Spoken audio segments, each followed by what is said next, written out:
Continuing on with our corrective exercises following mastectomy, radiation, breast reconstruction, or just people who have postural deviations, today we are going to talk about an anterior pelvic tilt, which can also be called swayback or excessive lordosis, excessive curvature of the lower back, all kinds of ways to describe it. But typically it is the result of tight hip flexors and weak gluteal muscles.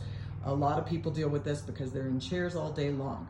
So we are going to show you first a nice hip flexor stretch while we're doing this on a coffee table. This can be done on a chair and anyone of any age can do this. What's most important is that the knee is over the ankle on the front leg and the hip is over the knee on the back leg. She is contracting her gluteal muscles as she's pushing forward, which is causing that stretch in the hip flexor. So these are opposing muscles. The more she contracts her glutes, the more she stretches her hip flexor. So this would be the easier version.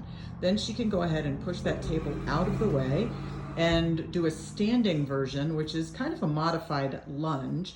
So once again, she's kind of bringing that back leg in, bring the forward leg up a teeny bit, Shannon, so that your foot is lined up right under that knee, okay? And belly button in, and she's kind of kicking her back leg forward, so she's squeezing her glutes and stretching her hip flexors. And this is quite challenging, so most people will only be able to hold this for a second or two.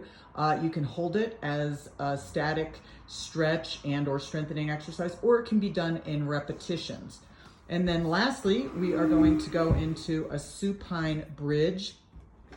And so she will lie down, make sure the knees are over the ankles, arms by the side, and she is simply going to lift her hips up, squeezing her glutes as tight as possible, which also will be stretching her hip flexors through the process of reciprocal inhibition.